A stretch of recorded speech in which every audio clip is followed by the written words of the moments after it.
Mets fans, even though I understand that's probably a rhetorical question because like you, like me, I'm not doing great. We just lost our star closer in Edwin Diaz, and now we're just supposed to deal with that as if that's okay and that's normal. A guy who's been leading the charge for us for the past half decade and the snap of a finger is now going to the back-to-back World Series champions. I'm still not happy about it, as you can see, but we're going to break down more on not only the Mets losing Edwin Diaz, how we are reacting to this as Mets fans, what David Stearns had or had not to say in regard to this, also regarding Devin Williams. Devin Williams speaking to the media a bit. We're going to get into all these key remarks that we have seen through SNY at the winter meetings over the past, I would say, hour or two at the time of us getting in, but we are, of course, are going to begin tonight's show by getting into what is now next for this New York Mets team and what is technically day 3, even though night 2 of MLB winter meetings there in Orlando. The Mets just lost Sugar, so what is next? Is Pete Alonso on his way out too? Are they going to bring Pete Alonso back? What is the latest on Alonso's status? We'll talk about that. We'll talk about some key guys that could fill the shoes, at least to a degree, of Edwin Diaz, even though we all know no one is as good as Sugar. We'll talk about the abundance of options the Mets still have available in the free agent and trade market to a degree. We'll break down these individual players. So we'll get into the latest reporting as the Mets have been connected to obviously a vast array of pitchers and players and position players, you name it, throughout the start of the offseason until now, day 2 or day 3, whatever you want to label it, of MLB winter meetings. A lot to get into in this one, and of course, we're going to be answering plenty of your comments, questions, and concerns. So do not hold back from sharing any and all of your opinions in this one and simply asking Wardy, is this the end? And obviously, I'm joking as I say that, but those were the reactions that we were having at our live stream earlier today as we initially broke down that initial breaking news that Edwin Diaz is now an LA Dodger. We also talked a bit there on Kyle Schwarber landing back with the Philadelphia Phillies on 5 years, $150 million. We'll get into how that ultimately, one way or another, will impact Pete Alonso's market moving forward. Is this good for the Mets and their chances to bring the polar bear back? Is it bad?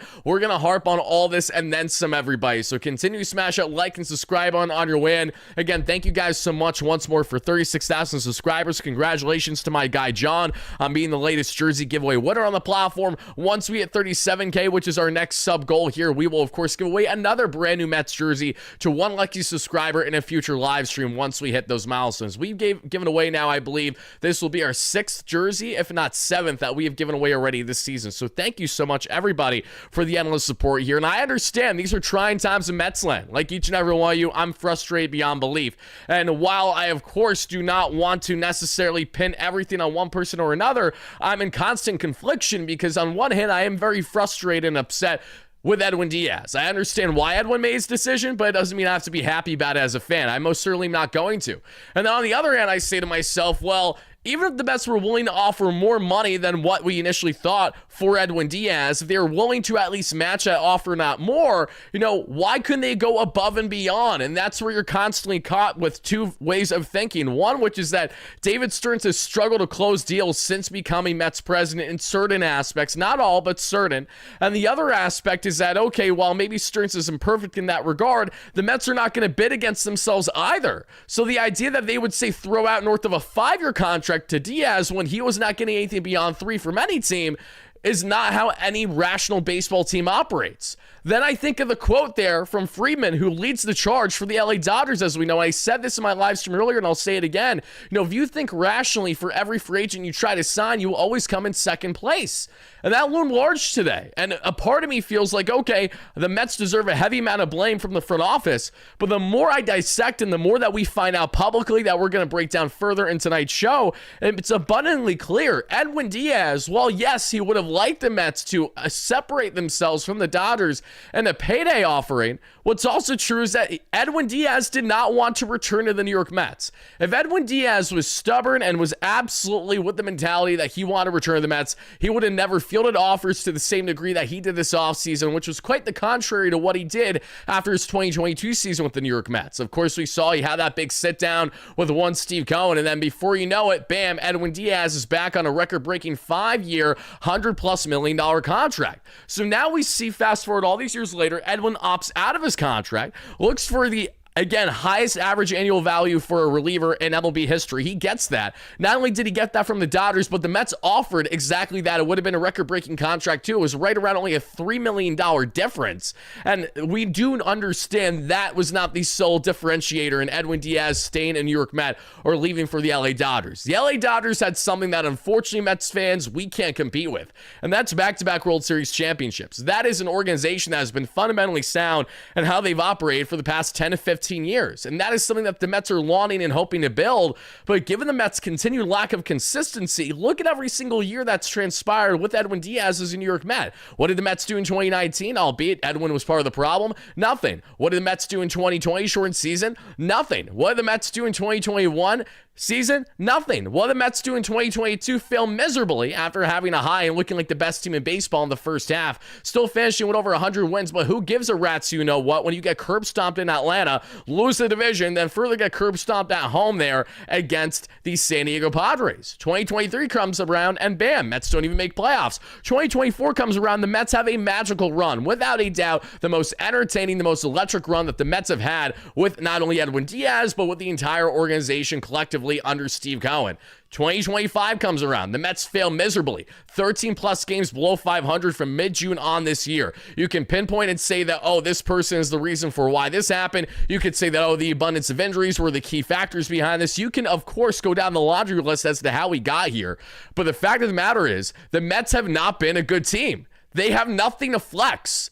Only thing that they have to flex is their financial flexibility and their great assets. They don't have anything that they can flex when looking at prior success, nor can they guarantee Edwin Diaz any greater than what the Dodgers can and continued success moving forward. Think about it. The Steve Cohen 3 to 5 year plan was to win a World Series. And in reality, the Mets have essentially had for their first 5 years under Cohen be losing years. And I do count 2022 as a failed losing season because the Mets, when they had a lot of pieces working, they decide not to add depth. They decide not to bolster with another bat in the lineup. They decide to go with Daniel effing Vogelback, Darren Ruff, Tyler Naquin. What do all those players have in common? They have not been in Major League Baseball for over a calendar season, okay? When you then look at what has happened since then for this Mets team, constant turmoil, a 2024 run that proved everyone wrong, and understandably so and excitingly so. But even while the Mets had that magic, it quickly soured as we got into 2025. David Stearns made it known we're going to break away this core group a little bit. We're going to go in more of a different direction. While we would love for Edwin to return, Edwin needs to understand it will not look the same. So while these were not monumental factors, it was reported from Mike Puma of the New York Post today that, Edwin Diaz's brother Alexis sharing his positive reaction to landing in the Dodgers organization and how they run things, as well as supposedly Edwin not at all being happy with the Mets parting ways with Jeremy Hefner as their pitching coach. Again, I'm not saying that these were the X factors, but these little things add up when unfortunately, and this is another thing Mets fans are not going to want to hear, but you need to hear it. I need to tell you the truth. Why did this happen the way that it happened? Edwin Diaz doesn't need the bag the way that he previously did. If Edwin Diaz never got that big contract for the Mets after the 2022 season at 5 years, $100+ million, there's a greater reality that he would be simply chasing the bag where the Mets could separate themselves. Fast forward all these years later, the Mets put in a valiant effort to bring Edwin back. They give him right around the same contract offer. They were even willing to go farther, yet Edwin was not willing to circle back to the Mets because according to Anthony DiComo in a piece that came out just over the past 20 minutes or so, it was stated that supposedly Edwin was under the belief that the Mets would not be going much farther than where they were, so he didn't feel the need to circle back to them. But he still did not circle back to them, point blank. So when you have a Edwin Diaz who's already been spoiled, has already been the most wealthy reliever in recent MLB history, a record-breaking contract that he got from Steve Cohen, and how did he repay him? By blowing his knee out first year in the WBC. Steve handles it perfectly, of course, makes sure everything is covered, not a problem, and he gives Edwin Diaz the best treatment imaginable to get him back to his elite self. And how does Edwin Diaz repay him? He opts out of his contract when he had 2 additional years, and he does not turn back to the New York Mets when they gave right around the same offer, if not had the potential to do it greater. Edwin saw success, and he did not see it with the New York Mets. He saw it with the back-to-back World Series champion team that he will now join, where he does not need to be the guy by any stretch. He very well could have a Tanner Scott 2025 season where he's horrendous. Looks like he has the yips, not even on the playoff roster, and the Dodgers won't care because they'll still probably win the championship. All they do is to continue to add. The rich get even richer in this sense, sadly. And for the New York Mets, Mets, what have they been able to, of course, do all this time? It's been flex their financial guns, flex their financial ability. But here's where we reach a crossroads now, 5 years in with Steve Cohen. Financial flexing can only take you so far when you have no success to back it, when you have no stability whatsoever, and when you have guys like Diaz who have already gotten their big payday. Edwin could have been more stubborn in trying to seek a 5-year deal longer in this market, but he settled 3 at still $23 million average annual value with around $4 million deferred per year with the LA Dodgers. But how can you fault him for wanting to be an LA Dodger? I don't fault him for wanting to be an LA Dodger, but it tells us what we need to know about Edwin. And the unfortunate reality is that Edwin Diaz is not our guy anymore. If he wanted to be our guy, he would have been putting more of a valiant effort into wanting to actually stay with the New York Mets and not rain chase the way that he just did. And once more, I don't fault him at all for rain chasing, but it does tell us what we need to know about Edwin right now. Edwin is a guy that we were hoping was going to be a New York Met up until he retired. Instead, he'll go down in history as one of my favorite relievers I ever witnessed, and now I want nothing to do with because he joined the evil, dark empire. That's just the nature of the beast. That's what this is. So obviously, I'm not happy that Edwin Diaz didn't return, and obviously, I'm very frustrated that you see a team as good as what we just saw and the LA Dodgers continue to get better as an organization. You don't fault them for doing that. That's what winning consecutively as a group will do for you. That high is, I can't even imagine what that feeling is like to win a championship, and you're constantly seeking that high year in and year out. That's why the Dodgers will continue to be proactive, and that's why the Dodgers will now not only be able to continue to spend, make proper trades, but their winning is now paying dividends and players wanting to go there, maybe taking slight pay cuts to go there, or in the case of Diaz, getting, again, pretty much what he was looking for from the Mets, but still going to LA in the end, because what do LA has that the Mets don't? That's back-to-back World Series championships, that's MVPs in what feels like almost every position, if not at least all-stars at minimum. It's a four-headed monster of aces in their rotation, but is as deep as 7 quality star pitchers. Then you get on to the fact, I shouldn't say necessarily star, but 7 really quality pitchers. You have a bullpen that obviously has an immense upside now with Edwin Diaz added to the mix where he does not need to be the guy. So you mean to tell me that he can kind of chill, enjoy the weather half the season at least, enjoy being a part of such a historic organization? We're witnessing in real time this version of the big bad Yankees back in the day a couple decades ago. This is the version of that with the LA Dodgers now. And for the Mets and Steve Cohen, they went with this plan when Steve Cohen first became owner that, okay, we're going to go out here and we're going to build ourselves to be the East Coast Dodgers. But the problem is that the Mets have failed so miserably in that regard to find consistent success in their first 5 years under Steve Cohen that it's come back to shoot them right in the foot. I feel absolutely confident that Edwin Diaz would probably still be a New York Met right now if the Mets made playoffs this year, maybe had a similar run as they did a year ago. But they didn't. The Mets were a terrible team that dragged their feet. Edwin Diaz was one of the lone bright spots in what was an otherwise disgusting performance from the 2025 Mets. Injuries aside, and I say injuries aside, meaning that I'm aware that the injuries were the key factor for the rotation, but it doesn't change the fact that the Mets had ample opportunity to try to add. They didn't add. They thought that teams were asking for too much of Kane's ransom, but that conservativeness, being too conservative rather, also came back to hurt this Mets team. So where my frustration lies more with someone like David Stearns, everybody, and we're going to get to all your guys' comments. I know we have donations that we got to get into in a lot of these things. My frustration with David Stearns right now isn't even as much with how these negotiations went, transparently. It has so much more to do with the fact of how we got to this point. That is where I'm frustrated with David Stearns most.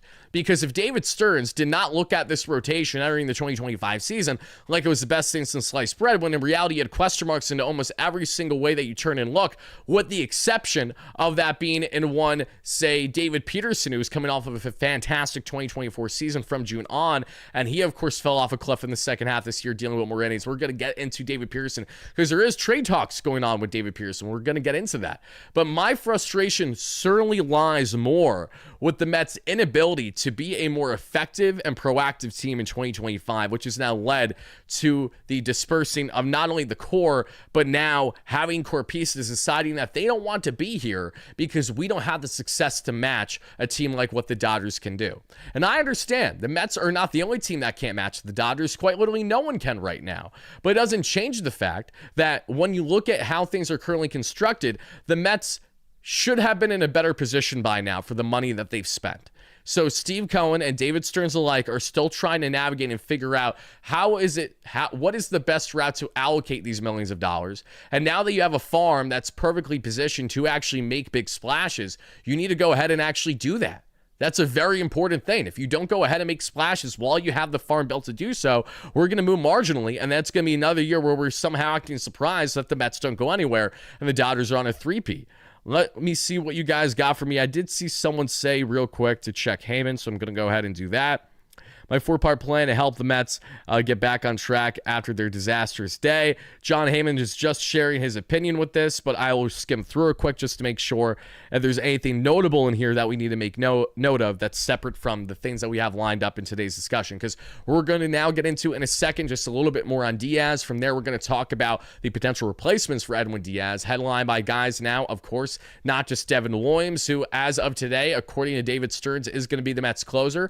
But I would like to preface that how he was asked the question kind of put him in a position where, yes, Devin Williams is the closer today, but it doesn't guarantee that he'll be the closer tomorrow, if that makes sense. So I do believe that the Mets, as currently constructed and what they are anticipating to do, are more than likely going to have a bullpen next year that has Devin Williams get save opportunities, but not have it be exclusive to Devin Williams, meaning that should the Mets be able to sign a Robert Suarez, a Pete Fairbanks, or trade for a Trevor McGill, a type that has high upside, that can help you tremendously in the back end of your bullpen, you can then get creative as long as both those pitchers can handle the pressure in those big market circumstances, the way that Diaz so famously did. And that's why I'm so pissed off that he's not a New York Met right now, because that's why these are such big shoes to fill. And while you can't fill them fully, I think you can get creative, especially if you are not stubborn with having one sole guy be your closer, because I think the Mets will fail should they go down that route with Devin Williams. Not that I don't think that Devin Williams will have a good season, because I do think he will. He said himself that New York this first year was just an adjustment period for him, and what weighed on him a lot his first 2 months, where he had a lot of lack of success with the Yankees, was him figuring out his living situation and commuting to work. So it was more logistic issues that became a problem for Devin Williams getting acclimated to the Yankees his first couple months, which inflated his ERA for the entire season. I'm really not all that concerned with what Devin Williams can bring to this Mets team. But as I said before, and I will say it again, I know a lot of you guys feel the exact same way. Landing Devin Williams is great and all, but it only means so much if you do not go ahead and land another quality, high upside reliever, star reliever type to pair with him. Because if you do that, then you of course have more flexibility in your bullpen, one, but you also don't need to be contingent on Devin Williams to again be the guy for you. You can have a world where Devin Williams is your closer the next 2 nights, and then you say have one of the other relievers that we're going to rattle off in tonight's live show as another fit for you. Let's see here. Jeff Passan provides some insight on SportsCenter Tuesday night into what went wrong between New York. Okay. According to Passan, the split between Diaz and the Mets started when the pitcher did not get a call giving him a heads up about the decision to sign reliever Devin Williams. Now he's a free agent, so perhaps that's understandable, but he was not happy about that. Passan said about that report, so he wasn't happy that he wasn't contacted ahead of time that they would be signing Devin Williams. But my question is, why does that matter if the Mets signed Devin Williams and Devin was very open to the idea of Diaz still being the closer, and the Mets just still put in a very valiant effort to bring him back? So why does that matter if Diaz was still going to be the guy? That doesn't make any sense to me. Pardon my French, kiddos, but that sounds like bullshit. Genuinely, how does that make any logical sense?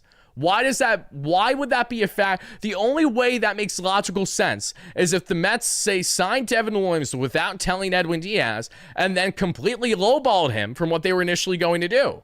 That's not what happened.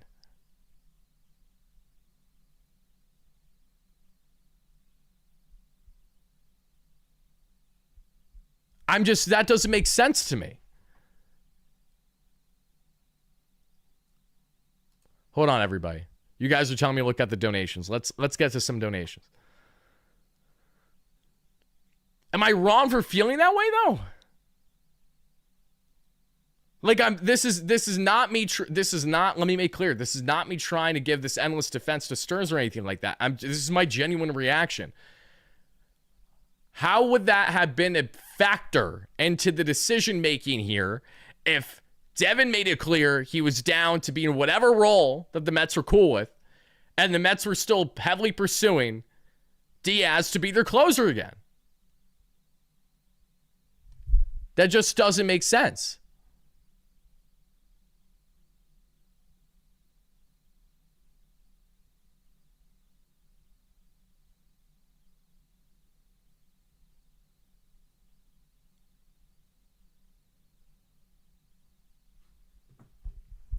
It's really, really weird to me. That just really doesn't make sense. Because on top of it all, Williams spoke to the media and he said how every other team that approached him to be closer. But the Mets never specified that Williams would be closer with them, and he was open to being setup man for Diaz. This really just feels like it's him having this remark come out one way or another for the sake of some type of narrative being spun. I don't understand it. I really don't. They are able to stomach at some point. You're not going to be able to replace Edwin Diaz. Rosenthal has Cabrera news. Thank you. Okay, Edward Cabrera trade talk is heating up. Let's go. I'm just double checking to make sure that the Mets name is not specifically in it. But that's encouraging to see. Let's see if Edward Cabrera trade talk can actually lead to something. Come on, Mets. That would be amazing. Let's see. He probably won't go to the Mets. So, yeah, nothing noted on the Mets front, just that the Orioles are among teams because the Orioles have been involved in every market right now. Frankie, thank you so much for becoming a member here. I really, really do appreciate that. But as we get into more here on Robert Suarez, everybody, let's go ahead and break it down because one thing to make note of in regards to Robert is that he throws absolute gas. He went just about 70 innings this past season, but he's already entering his age 35 year.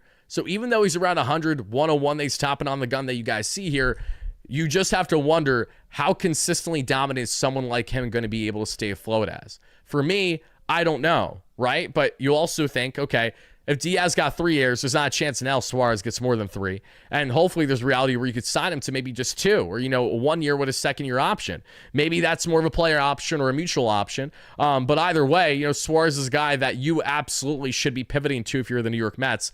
And that's what they're doing right now. Now, do I think it's the end of the world that he's entering his age 35 season? No, because we can see relievers dominate into the late 30s. Aroldis Chapman is a prime example of exactly that. And Suarez has shown just how dominant he can continue to be. The velocity has not been an issue for the most part. So as we expand more as to what the Mets would be getting and someone like Suarez, beyond just the stats that you guys see down below with his sub-3 ERA and 69.2 innings at 3.66 expected ERA, we're looking at a right around 10K per 9 to 2 walks per 9. I did a very good job commanding the strike zone there. I need to get off of this Scooble graphic quick. Just give me 1 second to do exactly that. Let's pull up some Robert Suarez, and I definitely want to hear from you guys in the poll that we have in the live chat right now. What route do you think is best for the Mets and how they should replace Edwin Diaz for this bullpen? Is it option A, signing one of Robert Suarez or Pete Fairbanks? Is it option B, trading for a quality reliever like a Trevor McGill, who the Mets were recently connected to as of yesterday? Or is it going to be, say, something else that you have in mind that you'd like to let me know in the chat down below, whatever the case may be? Or do you think it's multiple very good relievers but not great relievers? That's, I think, the C option to pull. If it's something along those lines, let me know in the chat right now, everybody, and thank you so much for that. Now, Suarez, what we see here, unfortunately, doesn't have nearly as pretty of a baseball savant page as Edwin Diaz, but I just need to understand that, unfortunately, we're not going to get an Edwin Diaz again. We may get a guy that's close, but we're not going to get the same thing. Not 88th percentile in pitcher run value, 97th in fastball run value, 7th in off-speed run value, but for context, he threw his four seam 60% of the time, sitting 99 plus on the gun, touching 101, 102. Changeup, he was 24% of the time, sitting 91, and we saw the sinker at 16% of the time, right around 99 plus. His expected ERA was above league average in the 66th percentile. His expected batting average was right around league average there at expected batting average. His fastball velocity was amongst the best in baseball at 79th percentile. It's sitting right around 99. Average exit velocity, he did give up some solid exit velocity at 90.5 plus. Chase percentage, well above league average, 74th percentile. Whip percentage, just below league average, 39th percentile. K percentage, 83rd percentile.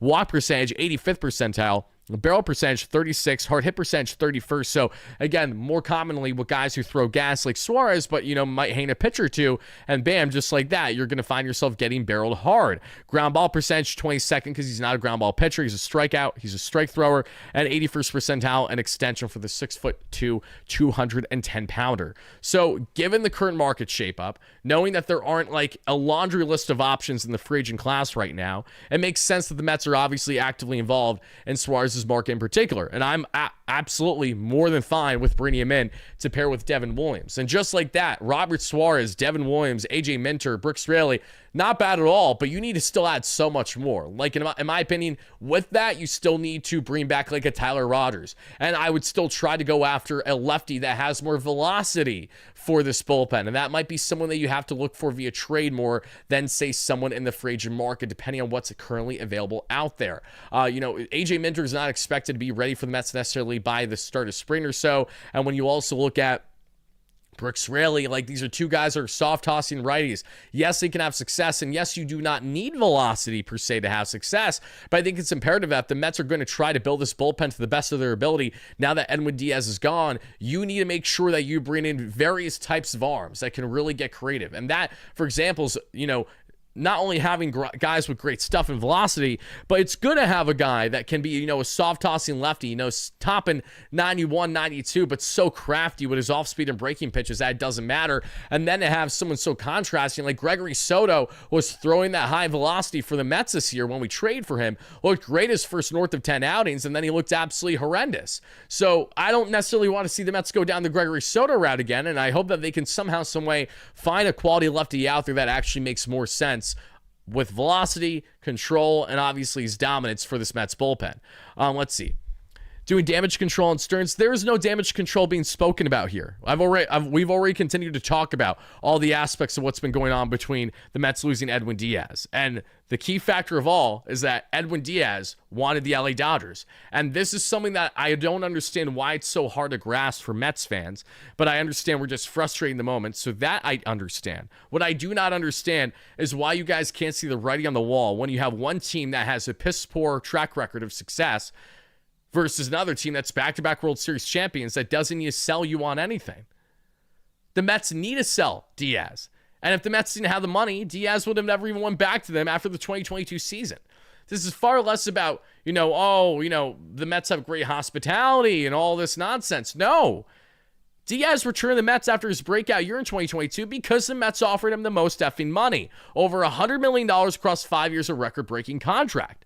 Fast forward a couple years later, Diaz is looking to rewrite the market again in average annual value, but he's also looking to get a specific contract that should the Dodgers reach, and they did, that he would be comfortable and not circle back to the Mets, even while the Mets still had interest in trying to bring him back more versus what their latest offer for him was. And that offer, at a $3 million difference, I assure you, was not the sole factor in the decision-making for Edwin Diaz. Not a chance in hell. Not buying that for one single second. It has to do with the fact that the Dodgers have the track record, they have the success, and they have everything the Mets don't. That's consistency with their winning. Diaz has went through so much turmoil in the Mets uniform, and a lot of it hasn't been justified or warranted. It makes sense why he wants out.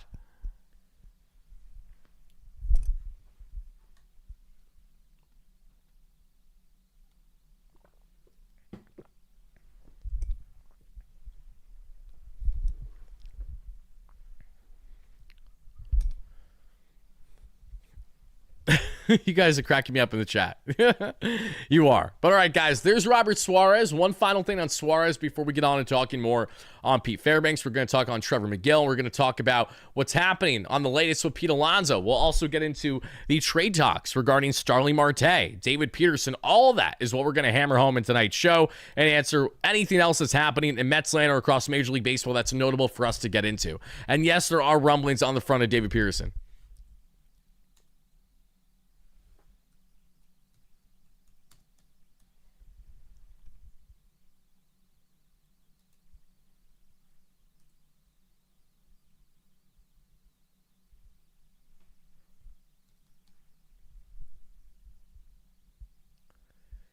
Breaking news, Mets locked up Vogelback to 5 years, $100 million.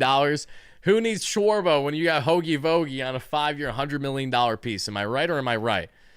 Would you support a package for Hader or Abreu? I don't see the Mets trading. I don't see David Stearns trading for Josh Hader. That would be quite the sight.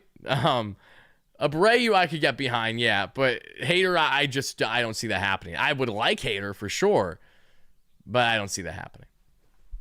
Can you imagine? Could you imagine David Stearns, the same man who traded Hader away to make Devin Williams his closer a couple years ago for Milwaukee, then trades for Hader from the, like, that would be actually insane. No, I don't see that happening. No way. Luke Weaver is out there too. Yep, and Luke Weaver is someone I could definitely see the Mets signing as a reliever option for them. Not to be the Edwin Diaz replacement, but to be a part of the puzzle and what they're building for their bullpen. And I don't hate that idea, truthfully. Let's see. 69 innings pitched. We just talked about that regarding what we got in Robert Suarez this past season. The year before that, we saw him 65 innings, just over 8 K per nine, 2.2 walks per nine, 2.7 ERA, a 3.05 expected ERA. The year before that, in 2023, he only pitched in 27 innings due to injury, had inflated 4 ERA, but a 3.2 expected ERA. And his first season that he came out onto the major league level, coming over from the Palm Pro Baseball League for the previous 4 years, and he torched the Mets when we faced him too, entering playoffs. Robert Suarez, 47 innings, 11.5 K per nine in his rookie year there. At the age of 31, mind you, almost a 4 walks per nine and a 2.27 ERA and a 3.27 expected ERA. So he's been pretty steady with his productivity and what he's done so far at the major league level. So I would say that the Mets would know pretty confidently what they're getting in Suarez. The only, I think, asterisk there is with Suarez is twofold. It is still A, his age to a degree, because you got to hope that there isn't a massive dip anytime soon in his velocity or anything like that, because he's a power pitcher. And 2, it's also when you look at the fact that how is he going to handle the big market? You know, Devin Williams just went through that adjustment period his first couple months with the Yankees this past year before he settled down greatly in the second half.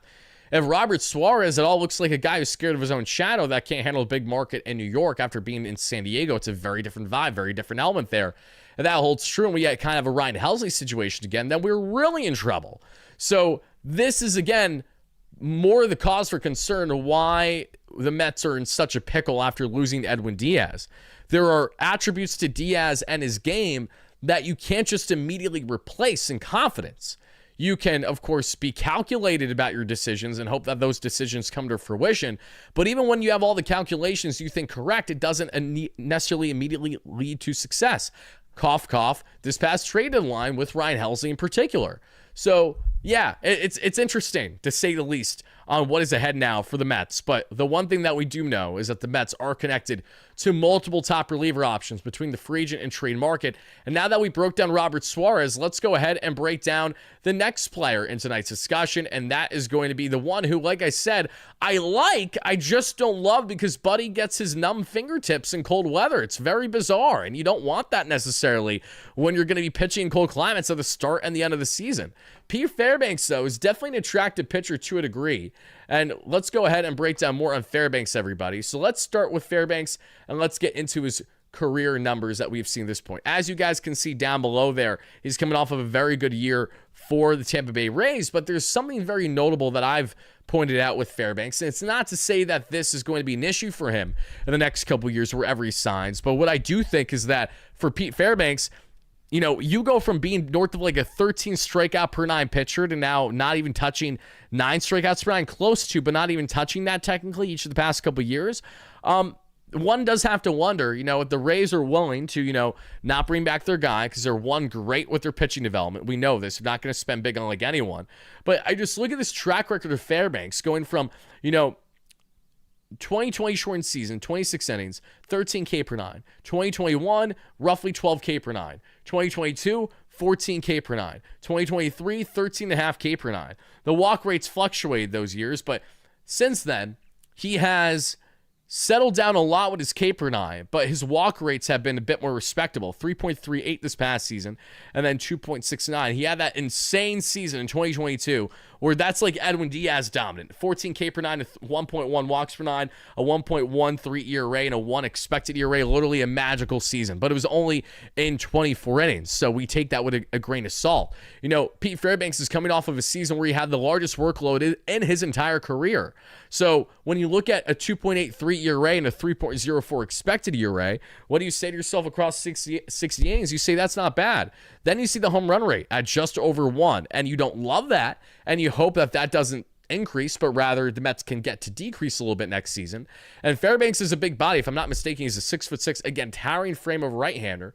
I'm a crafty pitcher, but for me, again, where my greatest issues lie with Fairbanks is that he's been in a very small market his entire career. He's a product of the Rays. Not that you can't be good going from the Rays to the Mets, because Brooks Raley has something to say about that. But knowing that you're still going from small market to big market, and knowing that you have that fingertip issue, that pushes me most away. Like, he's not my personal favorite out of the group right now. Let's see. Stearns is paying you, Wardy? I wish. It would be, I assure you that David Stearns is never going to pay me a dime for the amount of times I slandered him live in post-game coverage and in regular live stream coverage throughout the season. Not going to happen. As much as you guys may go out your way to make your stupid comments about me being a shell and this and that, I assure you that I'm far from it, okay? I talk more down on the team that I love throughout the course of the season typically than I do uplift them, because I've watched more incompetence with baseball performance than I have success. So when you cover every single game from mid-June on in the year, after covering every game prior, go from the best team in baseball to literally one of the top 4 worst, it hits you like a truck and you don't hold back. And my emotions have been all over the place this year recovering the team. If you guys know a thing or two about me, if this is not your first rodeo here. Fairbanks, here's what we got. 61st percentile in pitching run value, 79th in fastball run value, 48th in breaking run value, 37th in off-speed run value, 87th in expected ERA, 77th in expected batting average, 90th in fastball velocity, well below league average that we see there in average exit velocity, 57th in chase percentage, 57th in whip percentage, 61st in K percentage, 63rd in walk percentage, 93rd in barrel percentage. That is impressive. I do like that. Even though he gave up a good amount of average exit velocity, he wasn't barreled at all. So kind of bizarre when you look at it from that sense. Then you look at 29th in hard hit percentage, 68th in ground ball percentage, and 54th in extension. So again, Fairbanks, he's another consolation prize. If you lose out on someone like Diaz, which the Mets unfortunately have, I don't think he is the worst option for the New York Mets, but I have more reservations with Fairbanks to a degree than I do. Truthfully, I would say I have more reservations with someone like him than I do Suarez, because Suarez, I like power pitchers, and I want the Mets to get a power pitcher now, especially because of the fact that they don't have Edwin Diaz anymore. I would like them to supplement that. If you can't and you only go for soft tossers, it's usually going to come back to bite you. There's rightful concern if you don't fill a void to a certain degree of what you're losing with Edwin Diaz. But to expand a little bit more regarding Pete Fairbanks, everybody, I definitely want to hear it from you guys now, watching it live in a replay, your opinions on Fairbanks. Apologies if the audio is just running there from these highlights. If this thing could let me click on it the way I need it to. Okay, there we go. Hold on, everybody. Let me go ahead and do one more thing here. Everything's running really hot on my end, but I know why. Okay.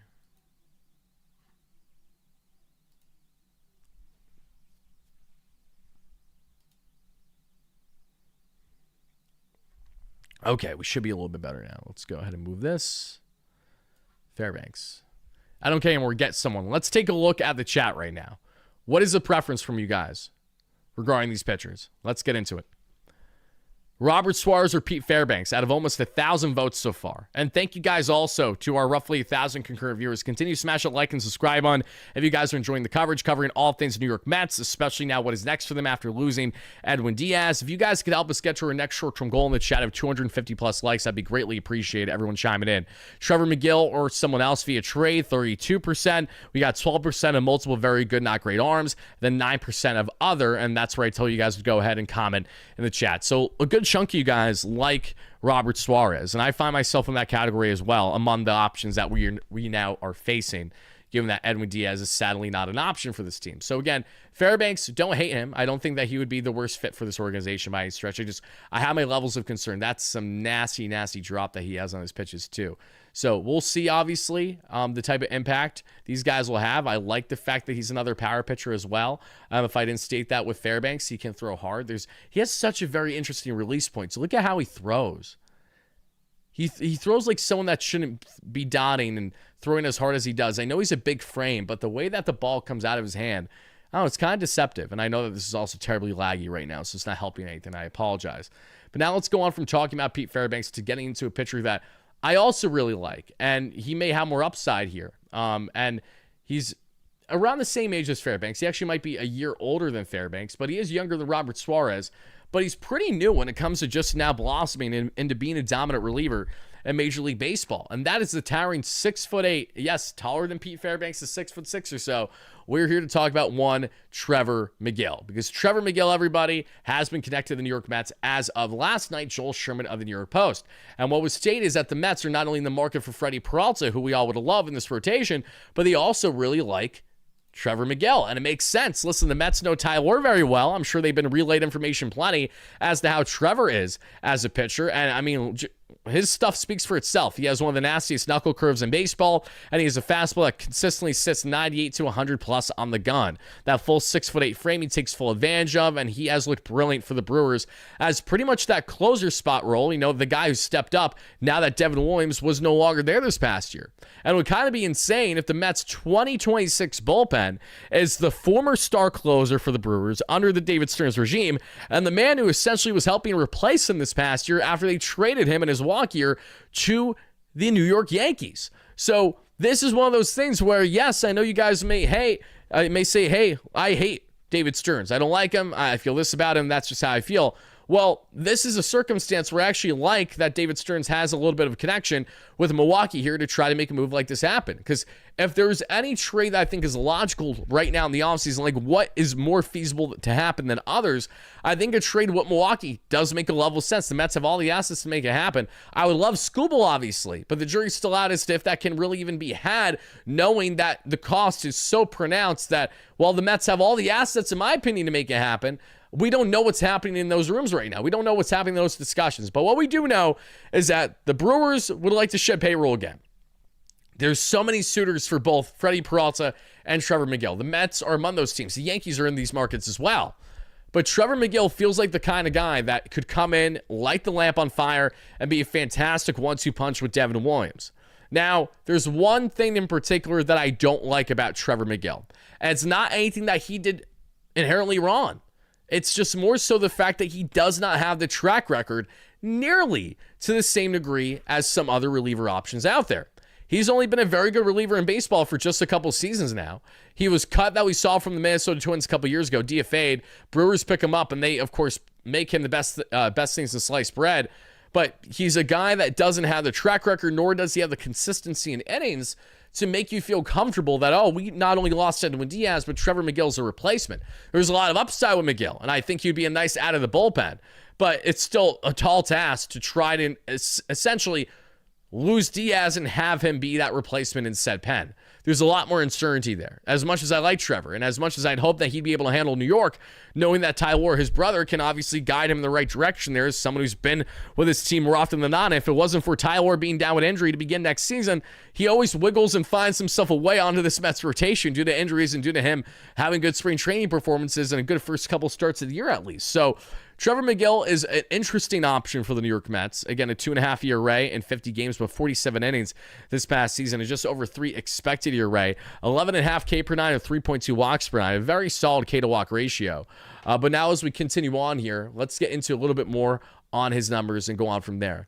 Master, I know, that's everything that I keep thinking when I keep seeing your comments. It's just more the same nonsense. Let's go ahead into this one and let's break down more on Trevor Megill. Thank you guys also for the donations. I greatly appreciate that. I will get to them as soon as I possibly can. I just want to finish my point here on Trevor Megill. I'll answer some comments, and then we'll go on from there.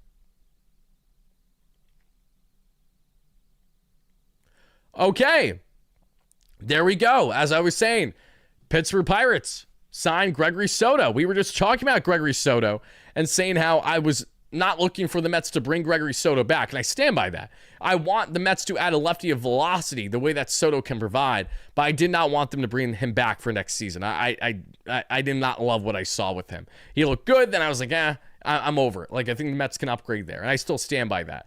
Soto kind of strikes me as a smaller version of when they acquired Aroldis Chapman a couple years ago on that one-year contract. After the Mets tried to land Chapman, it was entering the 2024 season, if I'm not mistaken. Chapman was with the Pirates in the first half, and then he was traded to the Royals in the second half. And then he was with Boston last year. We know he was just so damn good with Boston last year. But let's talk a little bit more on Trevor McGill, then I will get to your comments gladly, everybody. But yes, the latest breaking news across Major League Baseball is that former Mets and Orioles and Phillies, and trying to think what the other team was that Gregory Soto used to be on. Was it the Royals? Whatever the case may be, Gregory Soto, who's been on a couple teams by now, he's now landed with the Pittsburgh Pirates on a 1-year, just over $7 million contract.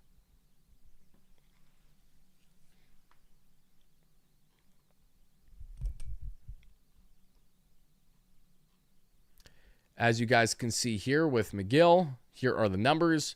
Again, just doesn't have the stability of a track record. He's again, coming off of a career-high 47-inning sample size. It's not bad, but you need more there. The Mets would need to supplement more, obviously. Not bad numbers throughout his career. Listen, 2.72 ERA last season, 2.8 expected ERA. His first year in Milwaukee, 34 innings, 13.5 K per nine, 3 walks per nine, 3.5 ERA, 3.2 expected ERA. There are plenty of things to like there, but the jury's still out as to, one, if the Mets are really going to go out of their way to try to make a blockbuster like this happen with the Brewers, where it's McGill and Peralta, or is this kind of just where there's more smoke because these are guys that make logical sense for the Mets to pivot towards, but in reality, they're just going to sign some guys in the market and let that be that? I don't know. But if you're asking for my opinion, out of the pitchers that we talked about, I arguably like Trevor McGill the most, but I think Robert Suarez is the best certainty in what we'd be getting. So I think in order, out of the three that we just broke down, personally, I would like it to be Robert Suarez 1, Trevor McGill 2, Pete Fairbanks 3. In my personal opinion as to how I evaluate them and who I think's better than not for this team. I'll be happy with either of the three. But if you're asking for an order, that's the order I'm going with. So sources say the Mets and Starling Marte have mutual interest in a reunion. So let's talk about this briefly, everybody, because I'm not like overly shocked to see this. When I started the offseason and we did our video on 5 Mets and won't return, I believe I had Marte in that discussion. But once we learned a little bit more as to just how much Juan Soto appreciated Marte this past year and how Marte was really the player that had him get him out of his comfort zone in a lot of ways to adjust the Mets, that right away, in my opinion at least, felt like it was more clear that if there's any level of interest, that Marte will come back. And Starling Marte, in a limited role, in a more limited role that he's ever been in his career, is more than fine with me. I just don't want Marte if he's a guy that's expected to get consistent starts or consistent reps at DH. I don't want him at all then, truthfully. Because nothing personal against Marte, but he's entering his age 37 season. He gave us 9 home runs, 34 RBIs, 7 stolen bags, 270 average, 335 on base, 410 slug, 12% above league average as a batter in 98 games, 329 play appearances, facing mainly left-handed pitching. Sometimes righty, though. We do understand that. Marte is more valuable, not with what he brings to the team offensively, but what he brings in team morale. For Juan Soto, who Soto said verbatim, is the leader, like is the true captain of this team, and he was the unk. And it was on record through Deja Thozar's fantastic article that she dropped right at the end of the season for the New York Mets and how they wrapped up their year, and stating how when many people were shying away from going up and approaching Juan Soto when he first landed with the New York Mets, maybe out of fear or out of intimidation, whatever the case may be, Marte was the man who said no. You know, I'm going to go right in there. I'm going to go mess with him right away. I'm going to go joke with him right away. I want him to get comfortable and acclimated fast because we should be a tight-knit unit. We should be a community together. And that is what he tried to do his best to help Juan Soto realize throughout the year. And that supposedly only got better and better. So I know, yes, the Mets lose Edwin Diaz, but at least we're going to get Starling Marte back on a consolation prize. Cue the effing sarcasm. I realize that. But nonetheless, Starling Marte, if the Mets sign him and they're content with him being more so like strictly off the bench for pinch hitting roles, late game replacements there, or if you have to have him at DH every once in a while, I can live with it. but not someone that I at all want to see get 329 player appearances next season. Like, truthfully, I don't want to see Marte get more than like 250. Like, I do not want to see him get much playing time, genuinely. Like, and I understand that might not seem like it's the best fit for the organization because you want to maximize the bench flexibility, but Marte's someone that has that similar connect to this team in a way that JD Martinez did when he was here a couple years ago, where JD, of course, we don't really look at him and say, oh, how great of an offensive season he had for the Mets, because that was far from it. It was his final season in the major leagues. But what he helps as being a guidance for Mark Vientos and really bringing the team together and being that veteran voice to amplify Carlos Mendoza, to let David Stearns know, hey, we should call up Jose Iglesias. He's a glue guy, and I know this from my years of experience. Like, those are factors I think are so important that having a veteran brings to the club. And the Mets have shown how valuable it is and how much they have to lose if they do not have the right clubhouse culture involved. So Marte is part of the problem and not, if Marte is part of the solution and not the problem, I have no problem with him returning to the New York Mets for next season on a one-year deal. And then hire him to be, like, again, your first base coach or something like that after the fact. You know, I could see him sticking around the organization, especially knowing that Soto isn't going anywhere anytime soon. It feels almost inevitable that something along those lines is going to happen. But I definitely want to hear from you guys in the live chat right now. Starling Marte, if the Mets bring him back, is that something that you're down for, that you're fine with, to come back in a very limited bench role where he's facing solely, for the most part, left-handed pitching and pinch-hitting situations? Every once in a while, you'll see him maybe get a start there at the DH position. Not someone that you need in the outfield unless just injuries galore happen and you're absolutely cooked and you're down to your 37-year-old veteran. But I'm curious where you guys stand on the front on the Mets having mutual interest in trying to bring Starling Marte back. No, because this rebuild, the Mets aren't in a rebuild. I don't know why you guys are going to try to pull that. If you want me to explain what a rebuild is, I can. But I think anyone who's actually throwing that out there knows what that means. They just choose not to understand that. Let's see. Marte's a Soto whisperer. We are effed. Let's see. Now we're bringing Marte back. It gets from bad to worse. Marte Parte says, telling the chat. Let's see here. Hell no, says Juan Papo. gotta love the differences of Mets fans in the chat. Oh, cracking me up. Guys, do you not understand the difference between the terms rebuild and retool? A rebuild is when you tear all key assets off your roster and start from the ground up again. A retool is when you build around key assets that you still have in your organization on both the offensive and pitching end and adjust accordingly. Please understand the terminology here, because if you don't, it's fine, but you should know the difference now. It's a retool, no doubt, but that was always going to be the case as we entered this offseason. What, you thought the Mets weren't going to retool and break up the core a bit after losing this year the way that they did? Regardless as to who's more at fault than others, the Mets could not justify running back with the same team again. It was not going to happen. And that's what I find a little fascinating about the Phillies going 5 years, 150 for Schwarber. Are they going to be able to find trade suitors for guys like Castellanos, Alec Boehm, Brandon Marsh? I'm not entirely sure. What's the over-under that Cohen's Casino opens before the Mets win a World Series? That's a good question. But if I had to venture to guess, I'd say there's a stronger likelihood of... Truthfully, I think there's a stronger likelihood as of now of the casino opening, which is not until 2030 in June, might I add, than the Mets winning a World Series. And that's not that I don't want the Mets to win a World Series. It's just like I have no clue. So I'm not going to sit here and act like I do. Nor do I have any right to act cocky as a Mets fan. Like, we have nothing to be cocky about. Far from it. Mets signing Preston Tucker. So not Kyle Tucker, but who, his brother Preston? Is that what's happening now? Or are you guys yapping about this time? So that's what we got in Starling Marte. So now going on from Marte, let's go ahead and talk on the David Peterson front.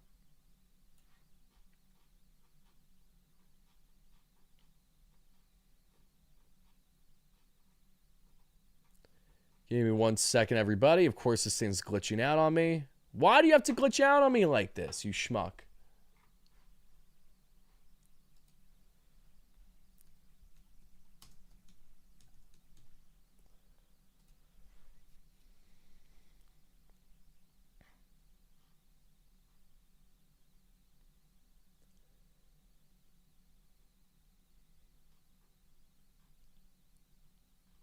All right, guys, so from Will Salmon of The Athletic, in the trade market, Mets lefty starter David Peterson is generating some interest, league sources said. In theory, could be a need-for-need kind of candidate, but asking price is believed to be high. How high is a David Peterson asking price? Oh my God, we have children in the chat. That's the worst. You know who you are. Thank you guys also for helping us get to our next short-term goal of 350 likes here in the live chat. I appreciate it. I really do. That was just heinous to look at. You guys know what I'm talking about in the chat. Let's talk about this article here from Will Salmon of The Athletic today, talking about trade interest in David Peterson, because I was saying for a while now that I really do believe that Kodai Senga is the most feasible to be traded, and I still stand by that, even though I know Michael Marino threw a little cold water on what his market's looking like as of yesterday. But there still seems interested. I just wonder how much of Senga, one, not wanting to be traded, and two, having the ability to veto trades to 10 different teams is factoring in at all to the Mets not being able to get a trade done for Senga. I'm not entirely sure. But what I am sure of is that Kodai, who we were just talking about there, is someone who, while he has trade value, there's clearly a level of trade value in David Peterson. And Peterson's an interesting one to evaluate for me, because when you look at guys who's been able to provide more innings, when you look at guys who have been a bit more consistent, Peterson has fell in that category. At least he was, until we found ourselves really from June onward this season. So like Senga, we saw him fall off a cliff, but it wasn't due to injury as it was handling the most innings he's ever had to handle in his career before. So that is where I think we saw Peterson really have his greatest demise this season. But beyond that, there's no denying that of most recent history, he's been a very solid pitcher for us. And this is what the article goes on to say on the front of David Peterson, everybody. We're going to relay, we're going to read this together, and then we're also going to go ahead and break down more on Peterson's numbers.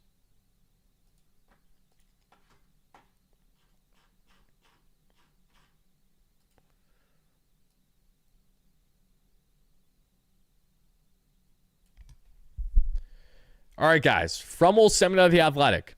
In what Mets president of baseball operations David Stearns has described as a pretty active trade market, left-hander David Peterson is generating interest according to league sources. The Mets are open to moving the 2025 All-Star if they could find the right fit and need for need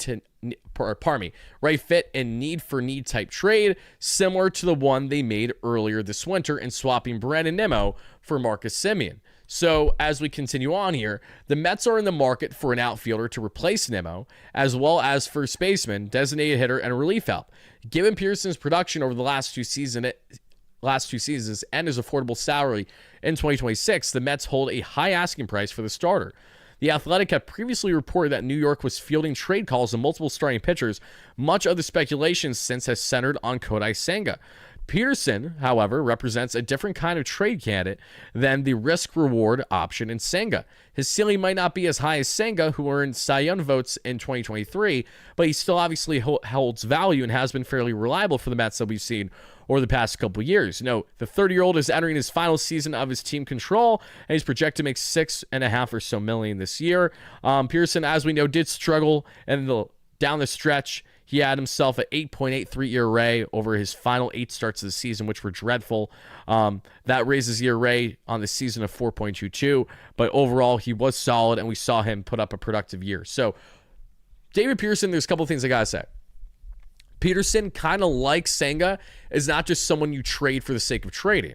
However, absolutely, if you can find a proper suitor for Senga, where if maybe the Mets are able to get a really, really good upside reliever, and the Mets are planning to address this rotation and fill the void of Peterson seamlessly by, say, signing a Michael Cain, by trading for a Peralta, for going ahead and signing a Tatsuya Imai or a Framber Valdez, so I know Martino threw cold water on today that we've seen Heyman as well, but until those markets really materialize, I'm not really going to go ahead and believe anything right now, because a lot of these people that are reporting that, oh, the Mets are feeling this way about this, are the same people that had literally nothing on Edwin Diaz going to LA, and we're firmly confident that Diaz was returning to the Mets. So again, this is why, while we appreciate reporting, and I think it's important to weigh it, a lot of it we take it with a grain of salt, or we just understand that it very well can have a short shelf life of only a couple hours with how quick and how things can change, especially in the time of year in winter meetings. But I definitely want to hear from you guys in the comments down below. If there is a route for the Mets to trade Peterson and add to this team need now, whether that is for A, a DH, B, for a quality reliever with upside as a closer, or C, an outfielder type where he could help factor in, like, I don't see him making sense for the Red Sox, but it's just speaking hypotheticals, trading him as part of a deal to hopefully get like a Woolley or Abreu type, like something along those lines, or calling the Cleveland Guardians and being like, hey, can we take Steven Kwan from you? Like, is that something that would make sense for this club that they would have interest in? I don't know exactly the route that they would go down should they trade him. I'm just spitballing these ideas now as we kind of figure them out together. Let's see what you guys have to say for me. Are you guys for or against David Peterson potentially being traded this offseason?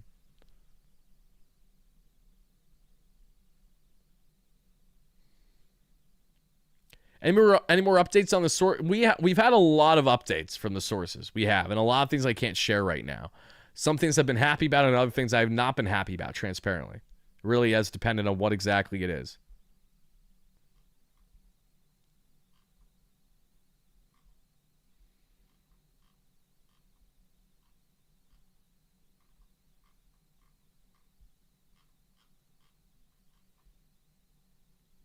So this was from earlier, as you guys can see. The Kyle Schwarber known offers, and this was from Ken Rosenthal. The Orioles offered Kyle Schwarber 5 years, $150 million. The Reds went 5 years, $125. The Pirates went 4 years, $120. And I did hear that not only did the Mets offer 3 years over $100, but I also did hear that the Mets offered 4 years at just under $150, which helped push this to a 5-year contract. And the Orioles matched, but of course, Schwarber, as long as he was getting the money he was looking for, was going, in fact, be landing with the Philadelphia Phillies again.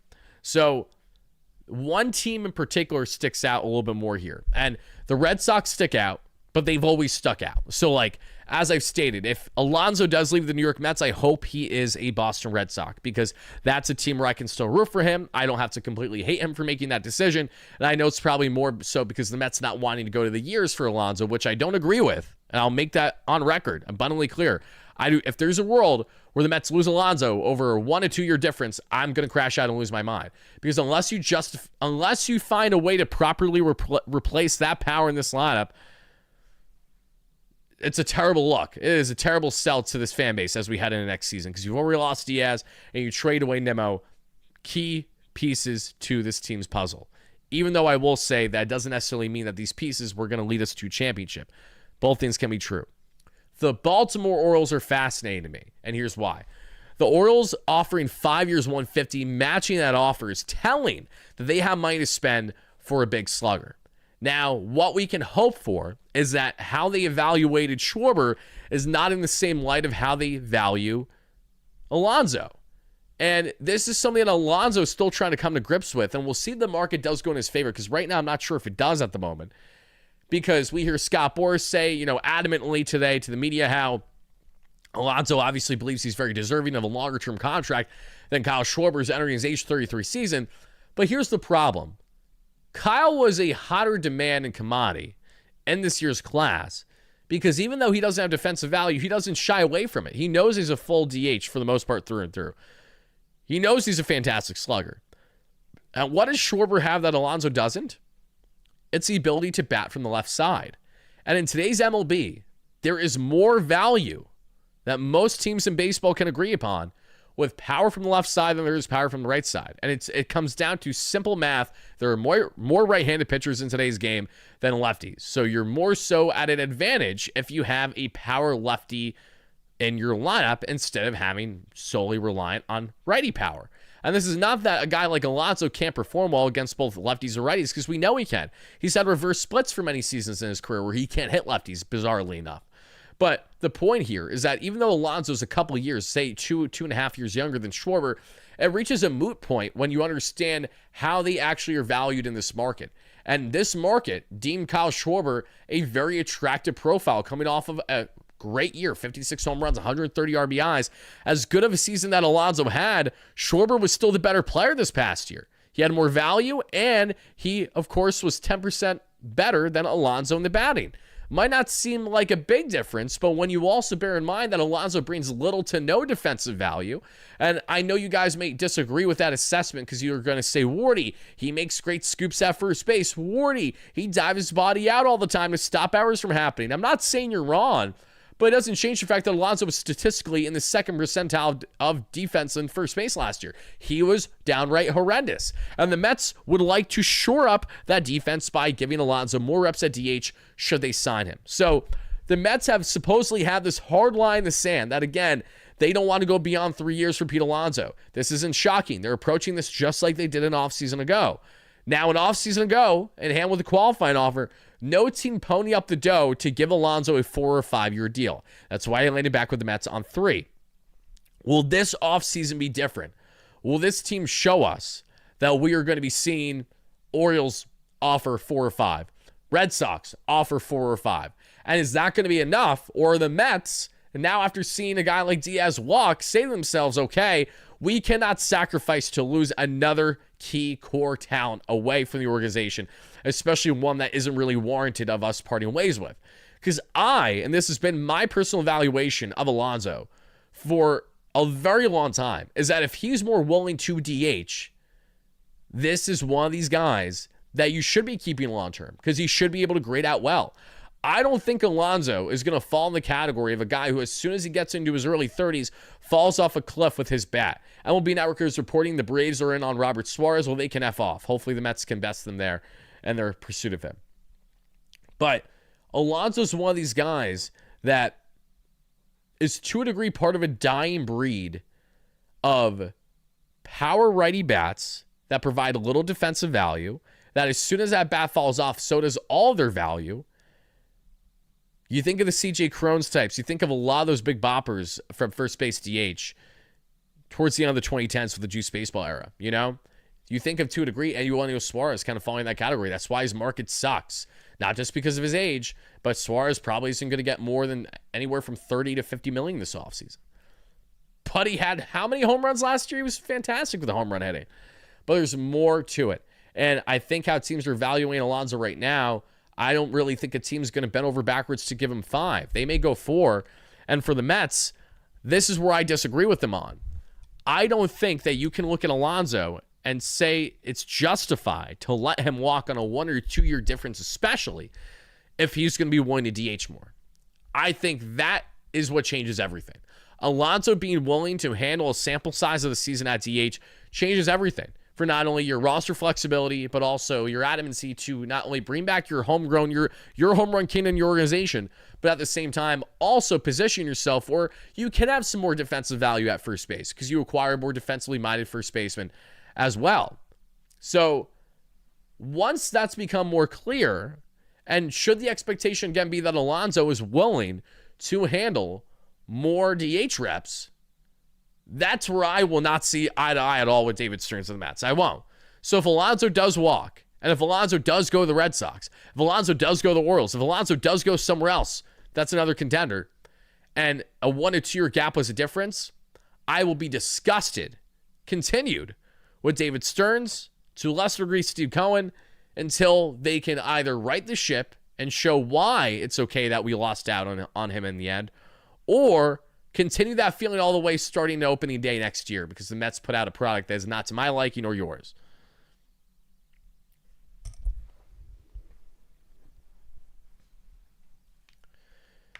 Let's get a spam going in the live chat right here, right now. To everybody watching live, to our 1,000 concurrent viewers, if you haven't already, please continue to hit that like and subscribe button. I greatly appreciate that. But I want to hear from all you guys point blank. It's very simple. Yes or no? Is Pete Alonso going to return to the New York Mets?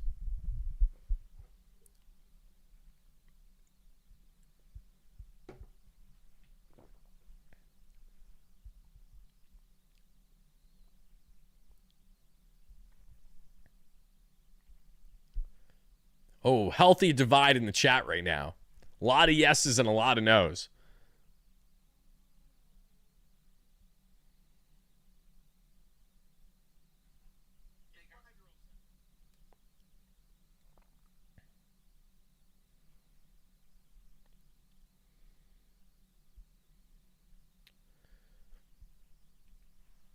There's a good divide in here, actually.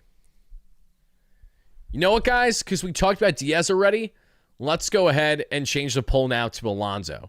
But this is where I will be likely cutting things off for my replay viewers. So if this is not cut off for my replay viewers, that is because breaking news didn't happen tonight, and it wasn't long after me saying this. So that's why it continues on longer. Otherwise, to everyone that watched on a replay, let us know your not only further reactions to Edwin Diaz leaving the Mets for the LA Dodgers, what the Mets can do to hopefully supplement and, of course, try to fill what are massive shoes to fill for this Mets bullpen moving forward. We will get into the David Stearns remarks as well as many others here. For our live viewers, for people on replay, it will likely be cut off just because I didn't want the stream to be too long. I apologize. But I'll just tell you right now that everything that David Stearns said today, I don't think none of it is new news to you. It shouldn't be. And he did have one simple remark just stating, his understanding of fan frustration that we will highlight as well. But we will certainly talk more on these topics and then some in tomorrow's content. So we're not going anywhere, but I just want to continue on the live show for solely our live viewers and everyone that else is watching on replay. Day 3 of one-true meetings, but technically night 2 of one-true meetings. A terrible night to this point, unfortunately, for the New York Mets after losing Edwin Diaz and Kyle Schwarber going back to Philadelphia. Let's see what the Mets can do, if anything, to right this ship. All right, guys, let's continue on.